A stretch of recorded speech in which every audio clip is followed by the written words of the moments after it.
"There 'tis!" shouted my father, finger arrowed dead ahead through the dusty, vibrating windshield of the land cruiser. So it was.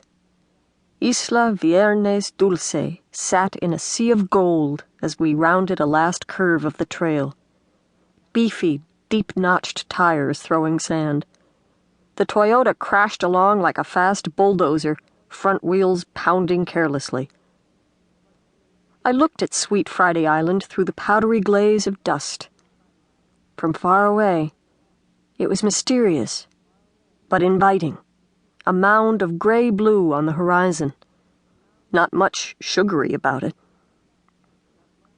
Beyond it, and to the south, was the brownish-white tip of Roca Consac, Ship Rock. Farther on south were other islands, some with red and black lava tongues, according to the guidebooks. Black volcanic craters sat in many of the islands, clashing with the white of salt flats below. Generally, we knew what was down there, but hadn't specifically checked out the others. Waste of time, we'd thought, since we'd settled on Sweet Friday. "Awful small," I said. "We're 30 miles from it. Wait till you get close." He was grinning widely with anticipation. Turning sharp south, we began to bump on down to Boca de Cangrejo, mouth of the crab, a little village that most Mexican maps ignored. It sat on a quarter-mile of beach, sand rising gently to the few meager houses. Shacks, really. I counted 8. Finally, we drew up in front of the cantina, the village store. The Cortez Shore Guide, our Bible, said the store had limited supplies for fishermen and was operated by a man named Raul Clemente. A gas pump hung its broken head in the sun directly in front of the cantina, and I saw that it was sitting on concrete blocks, hooked to nothing, totally useless. We didn't need gas anyway. Peering around, my father said, "Not New York City, is it?" Hardly, though I'd never been to NYC. But Boca de Cangrejo finally acknowledged us with dog yelps and a few cautious children with thin legs and tentative toes coming out of sagging doorways, moving into the single street, just a vague space, keeping a bashful distance. I said hello to them. They didn't answer, just stared. Women moved out into the sapphire light, stony-faced but probably not meaning to be. At the far end of the houses, a chubby, straw-hatted man stood by an outboard motor on a wooden stand.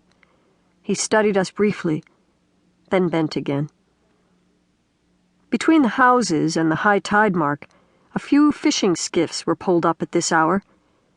Now, over low mud flats and glistening sandbars and thin pools of water, the glassy Cortez was lapping inward.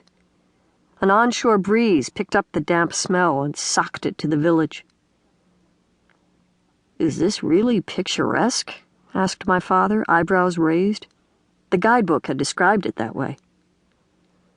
I guess. I wasn't really concerned about the village, only about the island. At sea level, it looked so very far away, and I wondered how our fabric boat would do on the trip out. A man who might have been 40 or abouts had suddenly filled the doorway of the cantina to examine us, though not with unfriendliness. There was an animal's curiosity in his eyes. Skin reddish-brown, hair shiny black, precisely cut and precisely combed. He was rather tall and thin, crisp jeans going up his legs from cowboy boots. White shirt spotless. He was an immaculate man. Even his boots were mirrored with polish. Was this Raul Clemente? He was handsome. My father got out of the Toyota, removing the pipe from his teeth. "Buenos dias, senor." I alighted too, feeling alien here. My father went on in pidgin Spanish. "That's a rough trail back there. Muy malo." I knew that meant very bad. The tall man nodded. Behind him, the cantina was like a cave, appearing dark and cool in its depths.